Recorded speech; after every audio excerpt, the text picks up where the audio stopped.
একসময় ইন্টারনেট বন্ধ করে দমন করা হতো আন্দোলন, কিন্তু এখন সে সময় বদলেছে। এবার ইন্টারনেটকে আর আটকে রাখা যাবে না। ডক্টর মোহাম্মদ ইউনূসের এক পদক্ষেপেই বদলে দিচ্ছে সবকিছু।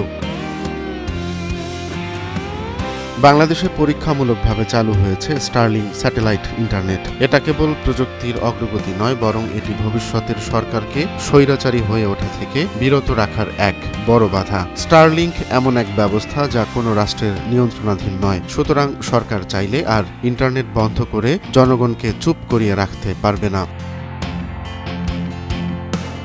2024 সালের রাজনৈতিক সংকটে বারবার বন্ধ হয়েছিল ইন্টারনেট। ফেসবুক, ইউটিউব, মেসেঞ্জার একের পর এক বন্ধের মধ্য দিয়ে সরকার বিরোধী কণ্ঠগুলোকে থামিয়ে রাখার চেষ্টা করা হয়েছিল। বিশেষজ্ঞদের মতে স্টারলিংকের মতো প্রযুক্তি এই ধরনের দমন নীতিকে অকার্যকর করে দেবে।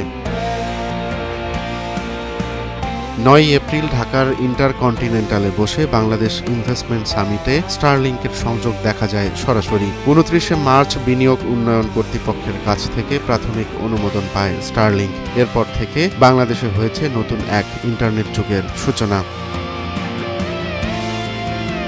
এই স্যাটেলাইট ইন্টারনেট শুধু রাজনৈতিক দিক থেকেই গুরুত্বপূর্ণ নয়, এটা ডিজিটাল অর্থনীতির জন্য এক বিশাল সুযোগ। সীমান্তবর্তী অঞ্চল কিংবা পাহাড়ি এলাকাগুলোতেও অনায়াসে পৌঁছে যাবে দ্রুত গতির সংযোগ। শিক্ষা, স্বাস্থ্য, সাংবাদিকতা সব জায়গায় এক নতুন মাত্রা যোগ করবে এটি। ডক্টর ইউনূসের এই পদক্ষেপ শুধু একটি প্রযুক্তি আনার বিষয় নয়, এটি দেশের তথ্য প্রবাহের নিরাপত্তা, মানুষের অধিকার রক্ষা, গণতান্ত্রিক ভবিষ্যতের জন্য একটি গুরুত্বপূর্ণ ভিত্তি তৈরি করছে।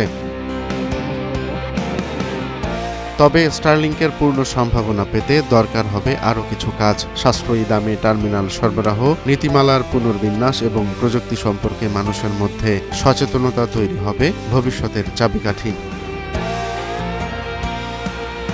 ডক্টর ইউনূসের এই পদক্ষেপ একটি বার্তা দেয়, বাংলাদেশে আর কোনো সরকার ইন্টারনেট সুইচ বন্ধ করে জনগণের কণ্ঠ রোধ করতে পারবে না। স্টারলিংকের মাধ্যমে দেশের মানুষ পাচ্ছে এক নতুন শক্তি, তথ্য জানার অধিকার। এই প্রযুক্তি যদি সফলভাবে বাস্তবায়ন হয়, তবে সত্যি এক নতুন বাংলাদেশের সূচনা হবে, যেখানে সরকার নয়, জনগণই হবে সর্বোচ্চ ক্ষমতার অধিকারী।